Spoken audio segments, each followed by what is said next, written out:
After round 5, there's a different look to the AFL sweeping through, with the power of Queensland footy currently sitting 1 and 2. The power surged at home to see the Hawks have their wings clipped, while after a big win by the Cats, a couple of birds were flipped. The Suns look pretty in pink, the oldest ever Pies are causing a rethink, and the D's, well, they just stink. To dissect and try to remember gather round, this is Triple M Footy's Midweek Grub with two-time Saints All-Australian and Hall of Famer Joey Montagna. Hello, Rabsy. Yes, we've got through gather round, and already, I know I talk about it year on year, but the ladder is starting to take a bit of shape very early. I always talk about it happens a lot earlier than you think, Damo, but I tell you what, we're starting to get some separation between which teams can win it and which teams are a bit stinky this Collingwood year. and Carlton superstar who's just bathed the studio in Calvin Klein aftershave Daisy Thomas. I'm not sure whose that is, but it's a nice It's the studios for when Bill farts. Okay, Yeah. CK1. Really? But, as I sort of always say this time of year, don't get too caught up in the ladder. It hasn't taken shape just yet. There's a lot of footy to go, and I think there'll still be a lot of change.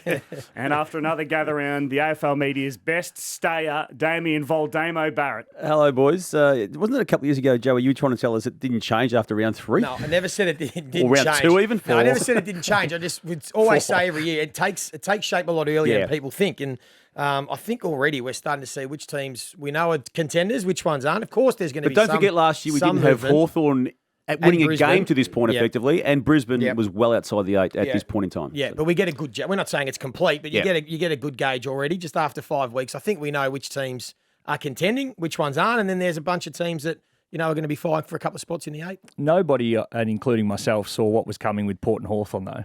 We all, I think, gave Port a chance. hope. Yeah. I got off the plane, refreshed the phone, and it was 78-8. And I was sort of sitting there continuing to swipe, going, this can't be real. Yeah. That was incredible. It was a wow, wasn't it? Yeah. It just shows how much that playing group loved Kenny, what they would do for Kenny, and how they find an extra gear or find an extra leg when these games mean something to him, and it was unbelievable. Just quickly, you know what's happened? He had never tipped Hawthorn. He tipped Hawthorn last week. You did You too. did And they too. lost. You did too. And this isn't a reflection on me. It's Flynn or Finn or whoever wrote in. So He's onto it. the entire football club should be direct messaging that little bloke and having it out with him. But speaking of flying, Yep.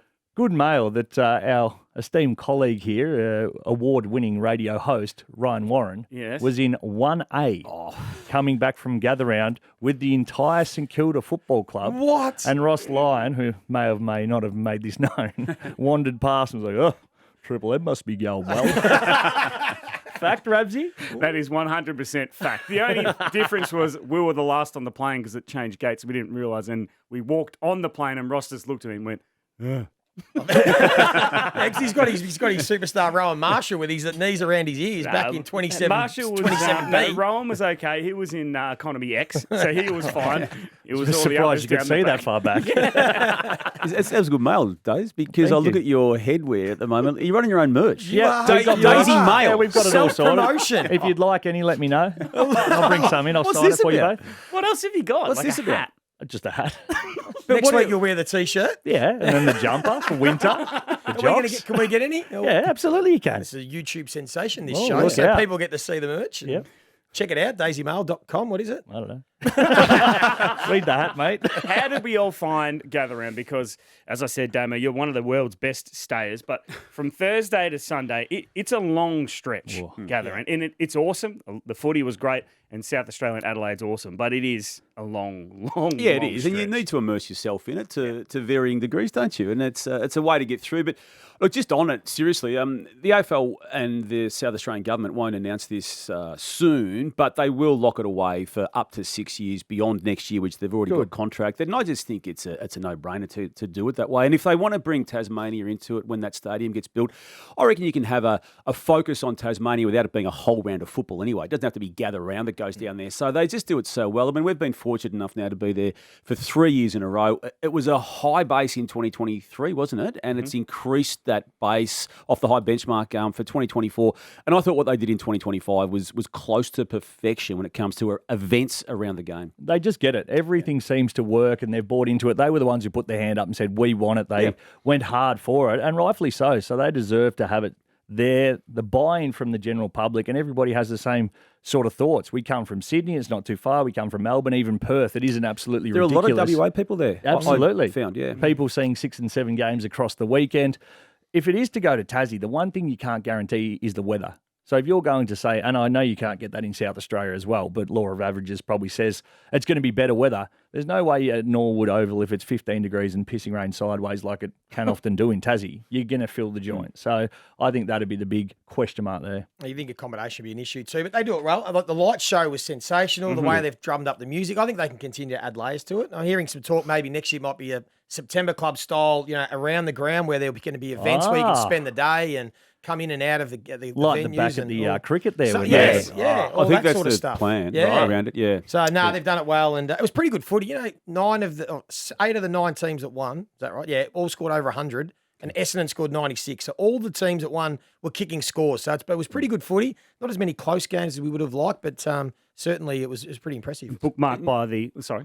I was going to say, before we do close it off, first segment, did you get yourself in a couple of skirmishes? I'm talking about with conversations around something you may have said on this show about 2 weeks ago? By the Saturday night, I'd got a little bit of wind that there might have been some chitter-chatter being put out around the talk that and the conversations I shared around the GWS Giants and what they might have put to me. And when you're at Collingwood and the massive offer, you got to go to be one of the foundation members of that club? Yes, for a large amount of money, and the fact that it might have been questioned by a few people who were in the meeting. So, look, I may have had to make a phone call on Monday and just set the record straight in terms of demanding that if it was questioned by said recruiter at the time, that he tell the truth rather than trying to muddy my name. So 100%, what you said on this show 2 weeks ago about that offer stands.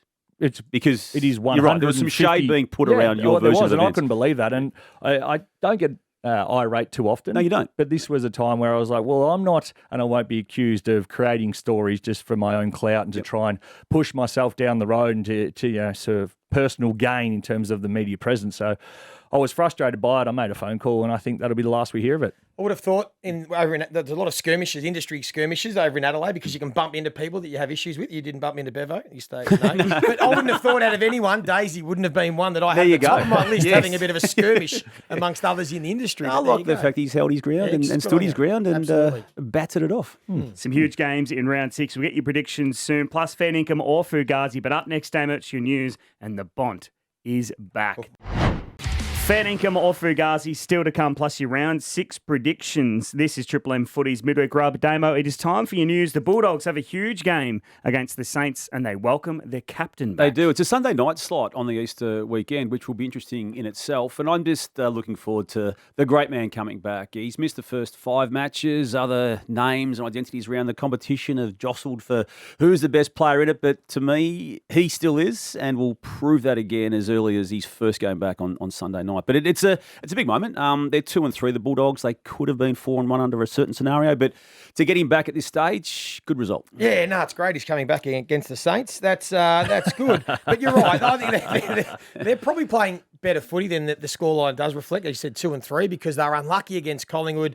Brisbane, they had them on toast, and they'll 39 be, points up. And they'll be spearing. They let that one slip. That's why I still think Bevo's coaching terrifically well. Bont's going to make a big difference, and I can't wait to see him back out there. They could certainly be keep winning some games in the next sort of month or so. I just want to see him get through. I don't care how he plays or what he does, just as long as he gets through without re-injuring. Those tendon things can be so tough to manage, tough to get back, and you can't really replicate what you do game day when you're in a training block. So I hope it's great to see him back, but I hope he gets through. Yep.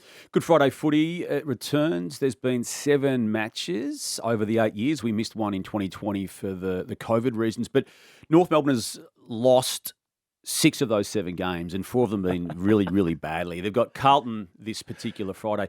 Can they win? It's a must-win, isn't it? I mean, it's for a must. For which side? Well, it's a must-win. Sorry, it's a requirement for North to stand up and not be blown away like they were against Sydney 2 weeks ago and like they were in the last quarter and 5 minutes against Gold Coast in Gather Round. They need to make a statement, and Alistair Clarkson's 3rd season of footy needs to start effectively this Friday. It's popcorn. Get ready, because if Carlton lose it, the pressure then goes on to them, because this is a game they probably should be winning with the expectations we have on them. But you're 100% right. It's sort of now or never really for North Melbourne, in a sense of When are we going to see it? And I've touched on this in the past that I thought they were taking steps in the right direction. Although they're competitive, I still expected them to be a little bit further down the track than where they are. This becomes, a real marquee match for them, and they have to put in a good showing. Yeah, I agree. I've expected more. I thought the game against Sydney a few weeks ago, they were a chance under the lid at Marvel, and they were so disappointing. So I want to see them stand up on the big stage. I think they need to take these steps, and it's a great opportunity. I'm going to tip them. I think they can win Are you this. really? I am, but maybe I've got blind faith in them. I know you're a bit more pessimistic, Damo, and you're Bit probably more. a bit more, and you're probably rightly so. But I just think it's got to come. 16 wins in 6 seasons? I know. So looking forward to it. I'm expecting them to stand up and this is their game. They've got to continue to own this one, and they've been through the hard yards where they haven't been a good team. Yep. Now that they are hopefully coming out the other side, they should be really owning this day, and they need to start by And to winning. that point, Joey, Jen White, the CEO of the Roos, was asked by the AFL to speak to all CEOs last Friday in Adelaide. And one of her points was that North Melbourne in the past 3 seasons had only 5 free-to-air matches. Now, this will effectively be one of those. So they just need to seize these opportunities that are so rare to begin with and to not lose badly like they have done regularly in matches and on this particular slot. I get accused of drinking this Chris Scott Kool-Aid, and I don't deny that. I love the philosophies of the man, and I just want to play something that he said last night on Footy Classified on Channel 9 when it came to his views on rebuilding. We really strongly believe at Geelong that you've got to know who you are. Yeah. And if you do look around, and yes, you can take parts from the clubs that have had some success, but the more authentic you are about it, and maybe it's easier at Geelong because it's really clear how we're different to, say, the big Melbourne clubs. Like even geographically, we're different. And so we try to build a program that complements that difference and embraces it.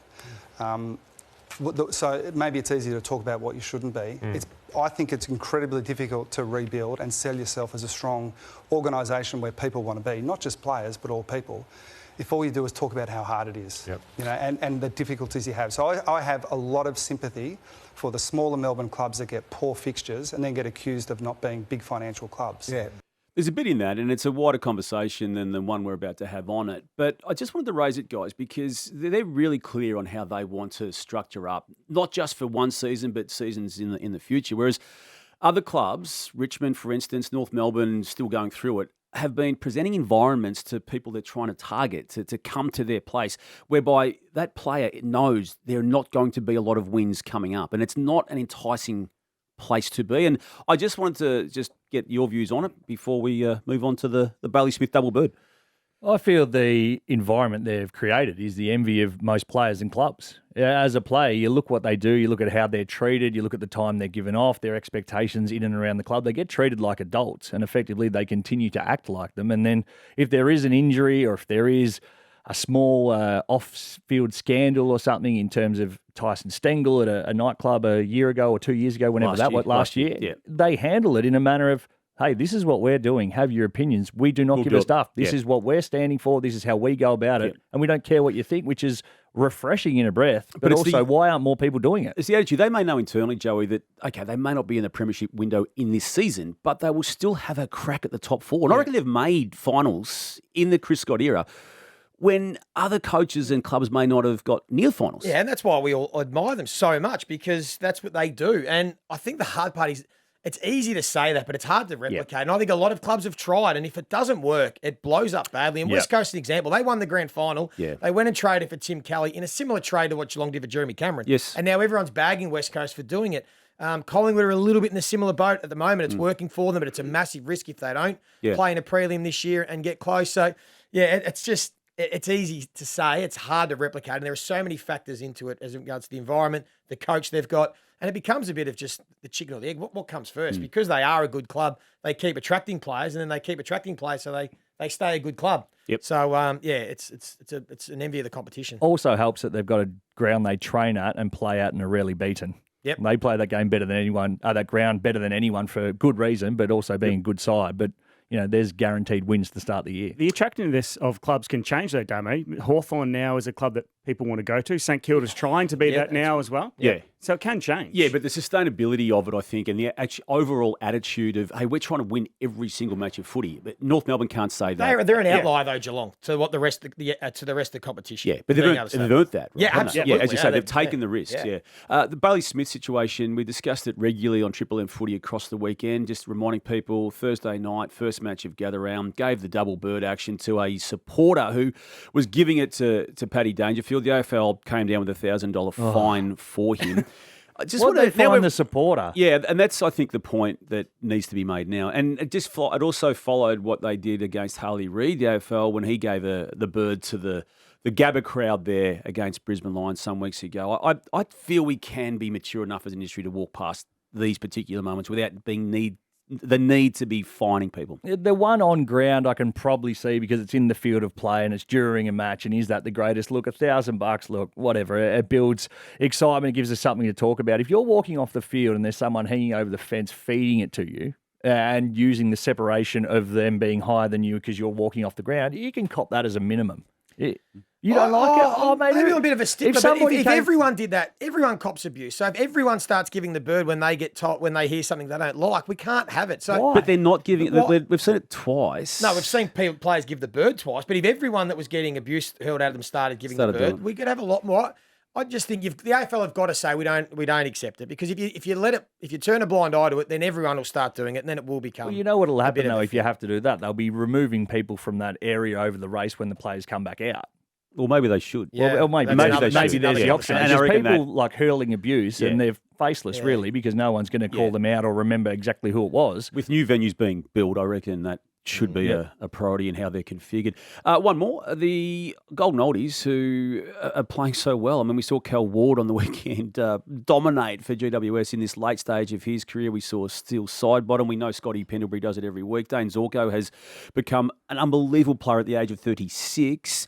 It's just fantastic, isn't it? That it used to be 30, just this ambit number that was, once you hit that point, you're in trouble. Now it's sort of 34, 35, and I love it. Yeah, you can include danger and text in those conversations as well. Yeah, I think because of the evolution of the training programs and the way they look after individual players, the old 30 is now 32. If you're 31 years of age, you should really still be close to your prime than compared to what it used to be. So, it's great to see. And they still have such a valuable role at football clubs, not just on field, but what they do around the club as well. And it's good to see. I love the value of them is actually being rewarded. So, as you said, not just on field, but off field. Yeah. With Pendles being almost an extra coach, you hear that spoken about a lot. But leadership for Tex taking a Thilthorpe, and you've got Fogarty as well. Yep. That's no surprise as to why they continue to come forward and impress in leaps and bounds, really, because of that off-field and on-field leadership. And Jeremy Hell's role at Collingwood as well is something that I know Craig McRae to see, because there was an ageist industry there for a while. At 30, the little red dot came down and you're about to get booted. Well, Steele Sidebottom, currently the joint leader of the Triple MVP Award. Wow. With one the players want to win for sure. That's it, with Matt Rao and Zach Merritt. So there you go. Good company.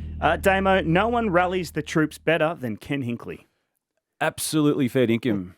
Rabsy, he just has done it over 14 seasons now, and he's still doing it better than anyone. I know there's a query about can he back it up in a game of less profile, but it doesn't matter, because beating Hawthorn, as he did on Sunday night, has breathed life back into the Port's year. That was everything I wanted that game to be. That was all time. That was old school, not in terms of the actual fisticuffs, but the feeling, the passion from both sides across the fence. That was unreal. Yeah. Speaking of troops, Joey, you'd love to go to war with Tom Atkins. Yeah, that's fair dinkum. He's one of those players you just feel taller running out next to. He does everything you want as a teammate. He's tough, competes hard. Yeah, love him. Good one. He does everything you want in a team, mate. He does all the hard shit that we don't have to do. Basically. You're the best. All the dirty work. Daisy, the AFL will be pumped with how the ladder currently looks. Fair income. Yeah, when you've got Brisbane, Gold Coast and the GWS Giants all up there being more than competitive, they'd be delighted. I'm not sure who was very keen on the Gold Coast Suns. But, oh, boy. All three of them playing really attractive footy as well. No, it is good to see. Damo, the D's are as rudderless off-field as they are on-field. That's fair dinkum again, Rabsy, and I feel this is as big a problem for them as they try and work out what to do in the remaining weeks of the 2025 season. They don't, just to remind people, have a CEO of permanency, and they don't have a president of permanency. So, and they won't get one for some time because the person they've identified, Stephen Smith, will be going overseas for the best part of the remainder of the year. So lots of problems. Rudderless is a word I've been using, and I just don't see an end to that state soon. Joey, forget Oscar Allen. Nazaya Wanganeen-Millera should be the most sought-after signature in footy. No, that's Fugazi. No way. He's overrated. He's no good. Leave him alone. Stay away from him. He's not that good. Nope. Fugazi. Don't touch him. Some of those goals he kicked on Sunday. No, He's they were crap. unbelievable. Yeah, Give that one to Daisy. They were flukes. They were Okay, lucky. Daisy, Daisy, you answer that They one, were please. flukes, those goals. Don't touch him. Nas should be the most sought-after signature in footy. Fair dinkum. You make sure you go and you raid St Kilda for everything they're worth. Offering 1.7 a year. 1.8. Yeah. We know St Kilda can match it if they really want him. So Sticking with you, Days, I'm going to reshape this question. Darcy Cameron is the most in-form ruckman in the league. Fair dinkum, Fugazi. Fair dinkum. Who else am I? Yeah, no, I think he's Max right now. Gammon. I'm just right now, rolling he's through. number one. No, fair Lord dinkum. Mick. And you could almost say that over now an 18-month period. Consistency. There's players who have had more, prettier games and more standout games, but as a consistent level, I think that's absolutely fair dinkum. And at the moment, he's well and truly in all-Australian form alongside probably Tristan Sherry. The Coning, probably. Yeah, the other one. those two, but the Pies, and I know that he needs to be locked away as well. So hopefully that can be done for the Pies' sake, and hopefully St Kilda don't offer him 1.7. Speaking of the Pies and contracts, Damo, they might have to lose a club favourite to get back into this year's draft. What am I missing here in this? Bruzzy? Oh, Braden Maynard, yeah. No, that's Fugazi. The Pies, look, I might lose Maynard, but they've got the opportunity to put a deal to him to keep him. So I'm going to say, yeah, Fugazi. Currently without a first-round draft pick, though. Joey, Danger, reimagined as a key forward, has reinvigorated the Cats' premiership hopes. Yeah, that's fair dinkum. They are a premiership threat. He looks like an all-Australian forward at the moment, playing some great footy. He's always had those traits as a forward. We've just never really seen them for a full season, seen them in games and halves, but it's awesome what he's doing. He's the best contest player that's probably played the game in the last 30 years. Now he just does it inside 50, which leads to scores. Good luck stopping him. And still hurting people badly. Oh, throws his He's body. within the rules. He's a fridge. Yep. You know those little fridges in your mini bars in your hotel room? That's him from the waist up. Well, you said on Saturday night, Joey, that you no longer has to win 20 contests a game, just has to win 10. 10 now. And the Cats should win. Yeah, because he can't do it anymore. He can't do what he's always done, but now he just wins a few less, but they're more important because they're inside the forward 50. Fair dinkum or Fugazi, Daisy Thomas, Bailey Smith should know the lyrics to the Cats song by now. Fair dinkum. Yeah. He would have known it if it was a remix and played it electric. But that is fair dinkum. He should know that. They've won enough. Surely he grew up like we all did with the tapes of the team songs. I was thinking that. Surely. even I if you reckon don't he really knows. watch- He just knows the camera's now on him, and it's cool to not know. That's a good point. You're just part of the Yeah, character. yeah. Oh, look, I don't know the Watch words, footy, I yeah. don't know it, yeah. Matt Hayward maybe put this one in. Fair dinkum or Fugazi, Joey, there's a reason why I don't do boundary every week. You saw that there was a big collision between Marcus Windhager and, of course, from the Giants, Cal Ward. But he's back out there. It was a massive hit, but he's dusted off and he's right for this second half. Oh, they call him Cement Head for a reason, Rabsy. No, you filled in last minute, Rabs. I thought you were terrific. So well done. You took one for the team, but you're sitting right next to the siren there. Too. No, you were sitting right. I was Was about 500 metres away. That's how bloody loud it is at Norwood. Fair dinkum or Fugazi, Daisy Thomas. I'm going to play a bit of audio here.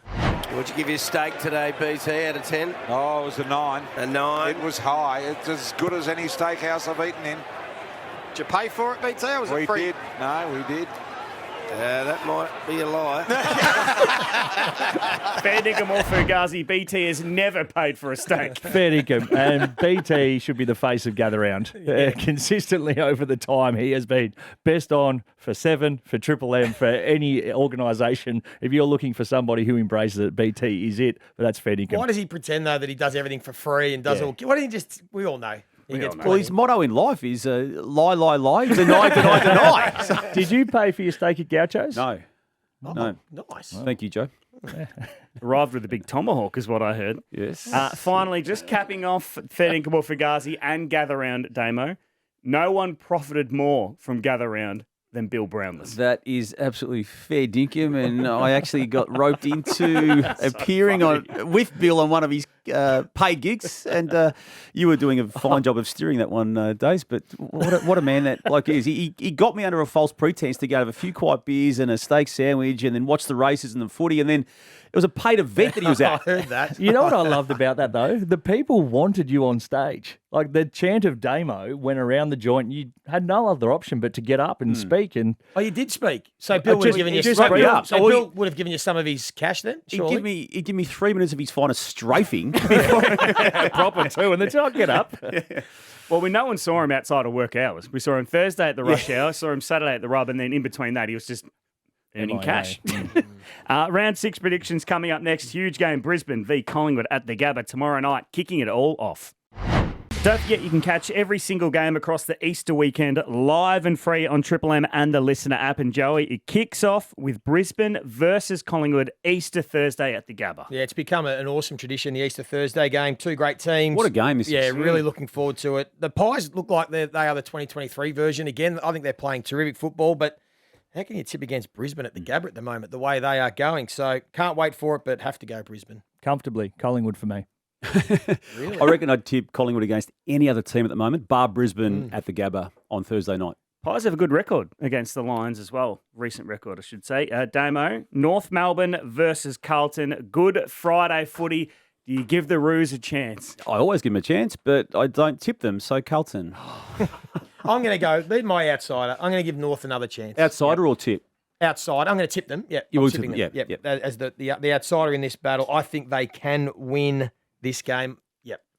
I think it's just another one that Carlton have to find a way to win, just to keep the pressure off. No Camp, no Yeah. Mackay. No worries. How do they fill those holes? 10:31 on a Wednesday morning. Who are they going to play up forward? Lewis Young will come back in, who I thought was okay the other week when he played forward. So Curnow, Lewis Young. Then go a bit smaller. Silvani? I'd leave Silvani back. I Yeah, think he's you've got been to really shore good. up one end. You've got to shore up at least one end. And I think Silvani with Wiedering back there has been a strength. He's had a good season, hasn't he? He has been a Given really good season. what he's coming off. So I wouldn't change that. And I'd just find a makeshift forward line the other end. It's going to be a great game. It's all for a very good cause. If you can, please donate to the Good Friday Appeal. West Coast versus Essendon. Again, this is on Friday night, doubleheader. It is, and this is, for whatever reason, it's just come over me that I'm tipping West Coast in this game. How? What? Based on what? Just a feel. Daisy Thomas is the Oracle. You tell me that Port Adelaide should have beaten Hawthorn by 78 points to 8 at one point. They've been smashed. They have been absolutely belted, not just on field, but off field.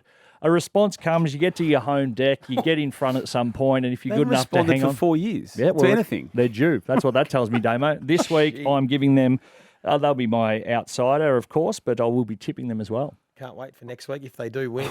We'll have to go with it I off love the the top. boldness of that. No, it's good. I think Essendon just fill their boots. This is a game that Essendon win, and they all get big numbers. They all kick goals and pad the stat sheet. So I think Essendon win. I'm with Joey. Melbourne versus Fremantle MCG on Saturday, Joey. Yeah, have to go Fremantle. I think they've found their mojo again, playing some pretty good footy. Melbourne have just lost all confidence. I'm worried about where it goes from here for Melbourne. Can't see how they beat Fremantle unless it's wet and cold and they can win 60-50. Otherwise, Fremantle too good. I just can't see a way that Fremantle loses this game. Fremantle. I've circled Melbourne. Again, they're not as bad as they are, if that makes sense. Maybe they are because that's what they keep producing, but they should be a better side than kicking 9 goals, 8 goals, 11 goals. They should find a way to score at some They've stage. done that for 3 seasons now. Yeah, again, a bit like the West Coast theory that they have to turn it around at some point, and they've got better players than what they're serving up. They've been slapped around, backs against the wall. Responses come. I could be horribly wrong, but I give them one last chance. No Lever, no May coming up against Josh Tracy as well. It's bold by you, Joey, but I like it. I'm Daisy.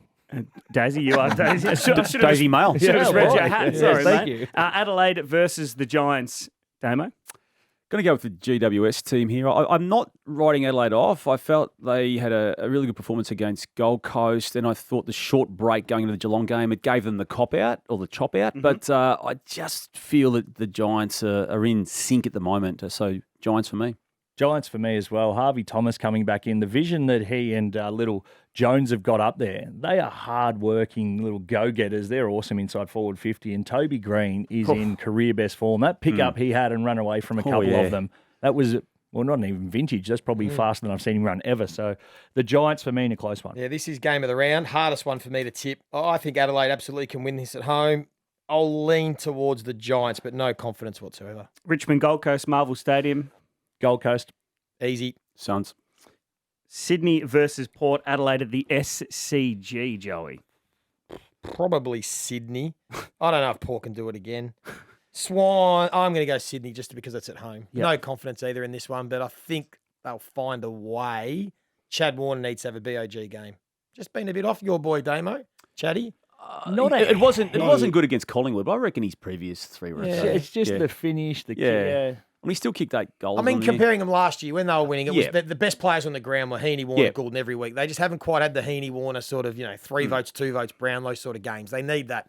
Yeah. And they can win. I'm worrying about Yeah. Sydney with the forward line and Amadi now Yeah. going down. I know that there's question marks on him anyway, but that probably means as we talk and as we time code at 10, whatever it is on this 10:35 on a Wednesday, we think McDonald's going to come back in, don't we? But I think there's a feeling he's still a little bit underdone too. Yeah. But I think they have to play him. But I'm going to, having said all that, I'm going to stick with the Swans on this game. So, Daisy, you're Dean Cox, you're James Jordan.